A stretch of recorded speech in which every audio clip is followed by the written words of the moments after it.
సుమన్ టీవీలో మీ personal and business promotions కోసం కింది నెంబర్కి కాంటాక్ట్ చేయండి. వైసీపీ అధినేత జగన్ కు మరో భారీ షాక్ తగలబోతుందా? జగన్ దగ్గరి బంధువు మాజీ మంత్రి ఒంగోలు వైసీపీ రాజకీయాలను శాసించిన బాలినేని శ్రీనివాసరెడ్డి వైసీపీని వీడేందుకు సిద్ధమవుతున్నారనే టాక్ బలంగా వినిపిస్తోంది. ఆయన ఫ్యాన్ పార్టీని వీడుతున్నట్టు ఆయన అనుచరులకు స్వయంగా చెప్పినట్లు తెలుస్తోంది. గత కొంతకాలంగా ఆయన పార్టీ నాయకత్వంపై తీవ్ర అసంతృప్తితో ఉన్నారు. ఈ సమాచారంతో తాజాగా పార్టీ అధినేత జగన్ బాలినేని పిలిపించుకొని మాట్లాడారు. చర్చలు అసంపూర్తిగా ముగిసినట్లు తెలుస్తోంది.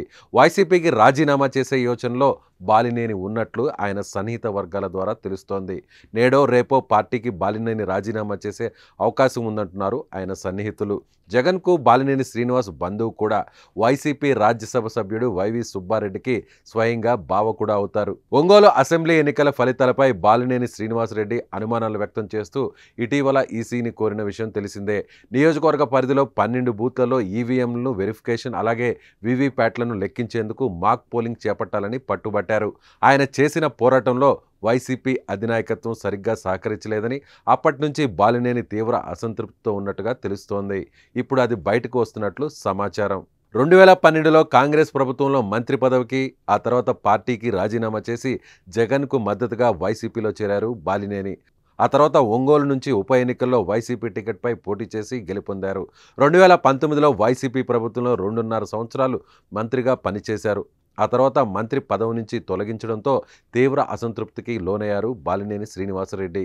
జగన్ బుజ్జగింపుతో మళ్లీ పార్టీలో యాక్టివ్ అయ్యారు. తాజాగా ఆయన రాజీనామా అంశం ఇప్పుడు తెర మీదకు వచ్చింది. మరోవైపు బాలినేని వ్యతిరేకులు మాత్రం ఇదంతా పార్టీపై ఒత్తిడి తెచ్చేందుకు చేస్తున్న డ్రామా అని కొట్టిపారేస్తున్నారు. బాలినేని రాజీనామా ఎప్పుడు చేస్తారన్నది పక్కన పెడితే ఆయన ఏ పార్టీలో చేరతారన్నది ఇప్పుడు ఉత్కంఠంగా మారింది. జనసేన అధినేత పవన్ కళ్యాణ్తో బాలినేనికి సన్నిహిత సంబంధాలున్నట్లు తెలుస్తోంది. అదే సమయంలో ఒంగోలు టీడీపీ ఎమ్మెల్యే దామచర్లతో బాలినేనికి తీవ్ర విభేదాలున్నాయి. ఈ క్రమంలో బాలినేని పార్టీని విడితే ఖచ్చితంగా జనసేనలో చేరుతారనే మాటలు ఒంగోలులో గట్టిగా వినిపిస్తున్నాయి. మరి బాలినేని పార్టీ మారితే ఏ పార్టీలోకి వెళతారు? లేకపోతే జగన్ చాణక్యంతో పార్టీ మారకుండా ఉంటారా?